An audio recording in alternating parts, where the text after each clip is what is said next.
dari kami. Oke, kali ini aku mau bahas tentang gimana sih cara milih saham yang murah. Semoga video ini bisa bermanfaat ya, khususnya buat kamu yang baru aja mulai trading atau investasi saham.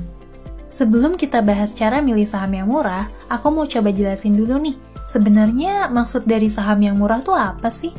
Jadi gini, saham yang murah itu adalah saham yang harganya tuh lebih rendah gitu kalau dibandingkan dengan value atau nilai perusahaan itu sendiri. Istilahnya sih undervalue gitu. Nah, jadi saham yang harganya Rp50 per lembar tuh iya belum tentu murah juga. Karena menilai saham yang murah itu bukan cuma dilihat dari berapa harganya doang, tapi juga dibandingin sama nilai perusahaan itu sendiri. Wah, kalau dibandingin sama nilai perusahaan, berarti harus ngulik laporan keuangannya juga dong. Mungkin banyak dari kamu yang udah nyerah gitu untuk ngulik laporan keuangan karena nggak sanggup atau jiper duluan setelah disuguhin laporan keuangan yang tebelnya ratusan lembar. Belum lagi banyak angka dan istilah yang bikin bingung gitu. Nah, untuk nyari saham yang murah, kita nggak harus langsung bongkar laporan keuangannya. Ingat, start small dulu, jangan belum apa-apa udah langsung lompat ke laporan keuangan. Saat ini nih, udah banyak banget platform-platform yang nyediain data-data perusahaan yang bisa kita pakai. Misalnya nih, aplikasi-aplikasi dari sekuritas, contohnya HOTS dari Mirae Sekuritas. Bisa juga dari RTI Business atau Stockbit. Platform-platform tersebut tuh udah ngerangkum nih data-data yang kita butuhin. Saranku untuk pemula bisa mulai belajar dari data-data yang tersedia di platform-platform tersebut. Seiring berjalannya waktu, baru deh kamu bisa coba bedah laporan keuangan. Oke, sekarang kita lanjut bahas tentang data apa aja sih yang bisa dipakai buat nentuin saham itu murah atau mahal. Nah, untuk cari tahu mana saham yang murah, ada 2 indikator nih yang perlu kamu pelajarin. Yang pertama adalah Price to Earning Ratio atau biasa disingkat PER. Dan yang kedua adalah Price to Book Value Ratio atau biasa disingkat dengan PBV Ratio. Oke, sekarang kita coba bahas satu persatu ya. Price to Earning Ratio atau PER ini sebetulnya apa sih? Pengertian gampangnya nih, PER itu adalah sebuah indikator yang ngebandingin harga saham dengan kemampuan perusahaan tersebut dalam mendapatkan keuntungan. Nah, coba perhatiin, kata kunci di sini adalah kemampuan perusahaan dalam mendapatkan keuntungan. Terus gimana cara kita mengetahui kemampuan tersebut? Nah, kita bisa tahu kemampuan perusahaan dalam mendapatkan keuntungan dengan cara menghitung laba bersih dibagi dengan jumlah saham yang beredar. Hasil dari pembagian tersebut tuh dikenal juga dengan istilah EPS atau Earning Per Share. Bisa dibilang, EPS itu adalah nilai keuntungan yang didapetin perusahaan untuk setiap lembar sahamnya.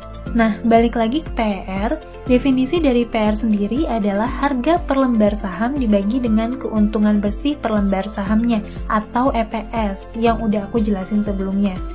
Misalnya nih, harga saham A itu Rp1.000 per lembarnya, terus earning per share-nya Rp100, maka PER-nya itu 10 kali. Artinya nih, harga per lembar saham A itu 10 kali lipat dari kemampuan perusahaan tersebut untuk mendapatkan laba per lembar sahamnya.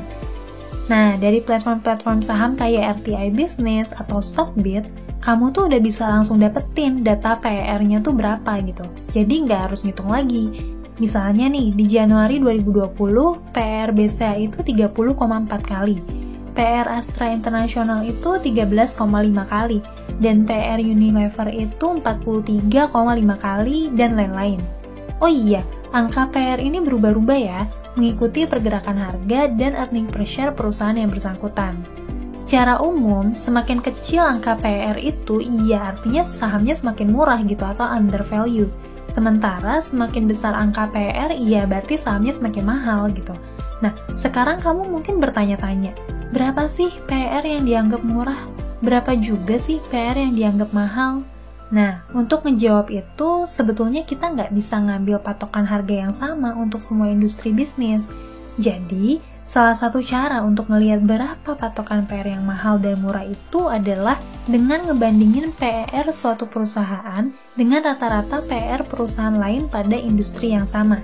Selain itu, ada juga nih pendapat dari para trader-trader atau investor saham berpengalaman yang ngasih patokan umum PER yang dianggap batasan mahal atau murah.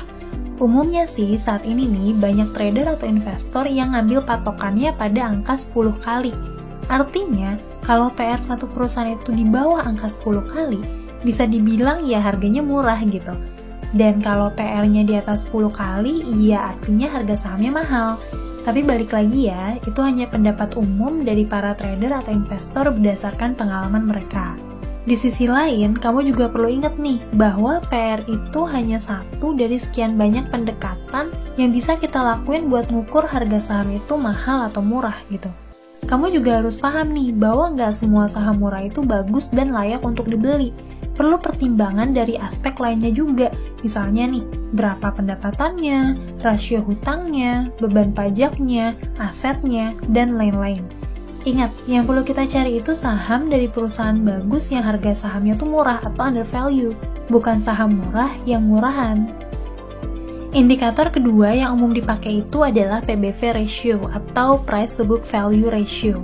Pengertian gampangnya nih, PBV ratio itu adalah sebuah indikator yang ngebandingin harga saham dengan nilai kekayaan bersih perusahaan tersebut. Lagi-lagi nih, perhatiin kata kuncinya adalah nilai kekayaan bersih perusahaan.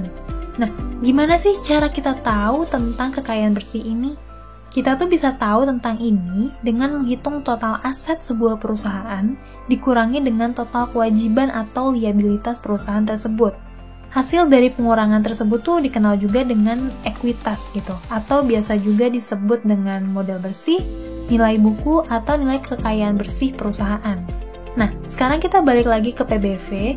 Definisi dari PBV itu adalah harga per lembar saham dibagi dengan ekuitas per lembar saham. Jadi, misalnya nih, harga per lembar saham D itu Rp1.000, sementara ekuitas per lembarnya itu Rp2.000. Maka, PBV ratio perusahaan tersebut tuh 0,5 kali gitu. Artinya, harga saham itu tuh cuman dihargain setengah dibanding dengan nilai ekuitasnya, atau setengah daripada nilai kekayaan bersih perusahaan tersebut. Ketika PBV perusahaan itu 1 kali, artinya nih, harga sahamnya itu sama gitu dengan nilai ekuitasnya. Jadi, ya bisa dibilang nih, semakin rendah PBV ratio-nya, ya semakin murah harga sahamnya, jika dilihat dari sudut pandang nilai kekayaan bersih perusahaan tersebut. Nah, sekarang kamu udah tahu deh, bahwa dengan melihat PR dan PBV ratio sebuah perusahaan, kita bisa menilai harga sebuah saham itu tuh terbilang mahal atau murah gitu. Tapi ingat ya, seperti yang udah aku sebutin sebelumnya, PR dan PBV ratio itu cuma 2 dari sekian banyak indikator yang tersedia untuk menilai sebuah saham itu layak dibeli atau enggak. Dalam prakteknya, kamu tuh tetap perlu ngeliat juga nih banyak aspek lain dalam bertransaksi saham. Misalnya nih, kondisi ekonomi, pengelolaan utang perusahaan, kondisi industri yang terkait, dan masih banyak lagi. Yang pasti, semua topik itu akan aku coba bahas dengan lebih detail di video-video berikutnya. Oke, segitu aja informasi yang mau aku share. Semoga video ini bisa bermanfaat dan menjadi pembelajaran untuk kita semua. Kalau ada hal yang mau ditanyain, atau request topik selanjutnya, atau ada komentar lebih lanjut terkait topik kali ini, silakan tulis di kolom komentar ya. Jangan lupa juga buat like, subscribe, dan nyalain lonceng notification supaya nggak ketinggalan video-video terbaik seputar dunia keuangan dari kami. Sampai ketemu lagi di video selanjutnya, tetap di channel Ngomongin Uang, karena ngomongin uang nggak ada habisnya.